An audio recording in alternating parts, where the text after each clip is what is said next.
नमस्कार दोस्तों आज मैं आपको दो बातें बताऊंगा अपने इस वीडियो में। बिहार पर बात करूंगा, नीतीश कुमार पर बात करूंगा, लेकिन दो अहम बातें बताऊंगा। और उन अहम बातों को बताने से पहले मैं उत्तर प्रदेश के पूर्व मुख्यमंत्री, सपा के राष्ट्रीय अध्यक्ष अखिलेश यादव की एक बात आपको बताना चाहता हूं। अखिलेश यादव ने एक न्यूज चैनल के इंटरव्यू के दौरान, एक चर्चा के दौरान ये कहा कि नीतीश कुमार इंडिया गठबंधन में हमको लेकर आए। जाहिर सी बात है, नीतीश कुमार उन दिनों लखनऊ बहुत आते थे, अखिलेश से मुलाकात भी होती थी। अखिलेश यादव का कहना है कि नीतीश कुमार हमको गठबंधन में लेकर आए और खुद चले गए, लेकिन देश के तमाम नेताओं को, कई नेताओं को यह उम्मीद है कि नीतीश कुमार बहुत जल्द इंडिया गठबंधन में वापस लौटेंगे। अब नीतीश कुमार के पलटने की कहानी जो कुछ पल के लिए ठंडी सी पड़ जाती है, नेताओं के बयान उसको एक बार फिर गर्म कर देते हैं। आपको याद होगा, जयप्रकाश नारायण की जयंती के मौके पर भी अखिलेश यादव ने कहा था कि जेपी को मानने वाले लोगों को एक साथ आना चाहिए और इसलिए मैं चाहता हूं कि नीतीश कुमार इंडिया गठबंधन के साथ आए। और अब एक बार फिर अखिलेश यादव ये बात कह रहे हैं। दरअसल दोस्तों, नीतीश कुमार भी एनडीए के साथ असहज हैं। उनको वहां पर फील गुड वाली फीलिंग नहीं है। अब क्यों नहीं है वो मैं आपको बताऊंगा। नीतीश कुमार समझ गए थे कि उनके वोटर्स उनसे नाराज हो रहे हैं, जो मुस्लिम वोटर्स हैं वो छिटक रहे हैं, क्योंकि तमाम बातें इस बीच बिहार में ऐसी हो गई। चाहे वो अररिया के सांसद प्रदीप सिंह का बयान रहा हो, जो उन्होंने कहा कि अररिया में रहना है तो हिंदू बनना पड़ेगा।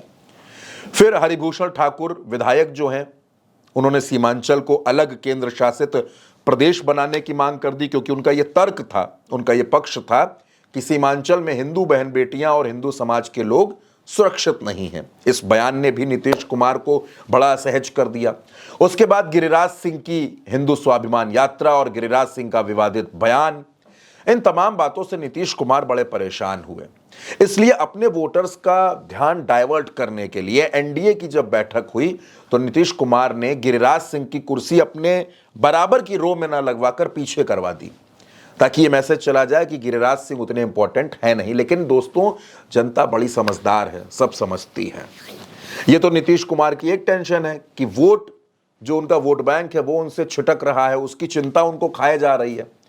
दूसरी चिंता दरअसल दोस्तों ये है कि जब नीतीश कुमार और भारतीय जनता पार्टी का गठबंधन हुआ तो 2019 में बिहार में लोकसभा चुनाव में शानदार प्रदर्शन हुआ, बेहतरीन प्रदर्शन इस गठबंधन ने किया। लेकिन जैसे ही बिहार का विधानसभा चुनाव आया तो जेडीयू खिसक कर तीसरे नंबर पर चली गई, यानी वोट ट्रांसफर नहीं हुआ।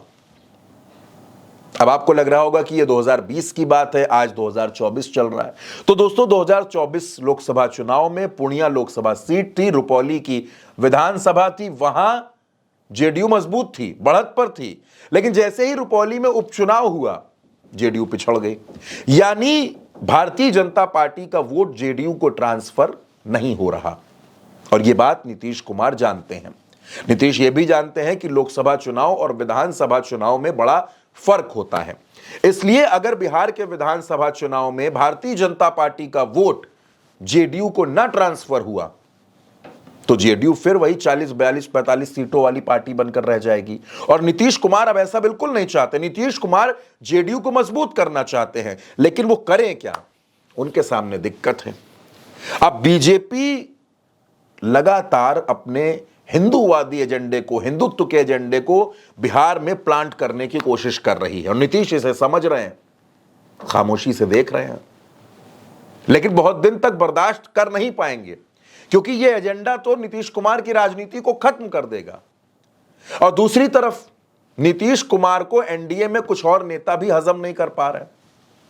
उपेंद्र कुशवाहा नीतीश कुमार को क्यों हजम करेंगे? और एनडीए की जब मीटिंग हुई दोस्तों, तो उस मीटिंग में चिराग पासवान आए ही नहीं, पशुपति पारस नजर ही नहीं आए। ऐसे में कैसे ये कुनबा एकजुट होकर के बिहार का विधानसभा चुनाव लड़ेगा? नीतीश कुमार को झारखंड में आप 2 सीटें देंगे, नीतीश कुमार के राज्य बिहार को विशेष राज्य का दर्जा नहीं देंगे, तो नीतीश कुमार भी जब जेपी नड्डा पटना आएंगे तो उनसे मुलाकात नहीं करेंगे, अमित शाह से दिल्ली में मुलाकात नहीं करेंगे। और इन तमाम घटनाओं के बीच में 2 स्टेटमेंट बड़े अहम हैं दोस्तों, एक मीसा भारती का और एक भाई वीरेंद्र का। मीसा भारती ने कहा कि चाचा जब ये कह दे कि वो अब कहीं नहीं जाएंगे, कहीं नहीं पलटेंगे, तो समझ लीजिए कि पलटने का वक्त आ गया है। और भाई वीरेंद्र आरजेडी के विधायक हैं, लालू के बड़े करीबी हैं, उनका यह कहना है कि बहुत जल्द नीतीश कुमार तेजस्वी के साथ होंगे। चलिए, ये बयान तो कुछ पुराने हो गए, ताजा बयान तो अखिलेश यादव का है, उत्तर प्रदेश से आया है। उन्होंने कहा कि नीतीश कुमार हमको यहां ले आए और मुझे ऐसा लगता है देश के कई नेताओं को ऐसी उम्मीद है कि नीतीश कुमार एक बार फिर इंडिया गठबंधन के साथ होंगे। और मैंने आपको दो बड़ी वजह बता दी कि नीतीश कुमार के पलटने की चर्चाएं क्यों हो रही हैं।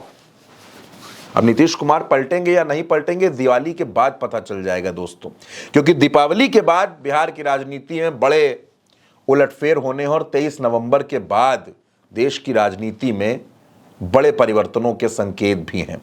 कहीं ऐसा ना हो कि जिस तरह महाराष्ट्र में महायुति के बीच में झगड़ा चल रहा है, उसी तरह का झगड़ा बिहार में एनडीए में देखने को मिले और इसको नीतीश कुमार भांप रहे हैं। इससे पहले ही नीतीश कुमार अपना फैसला जरूर ले लेंगे।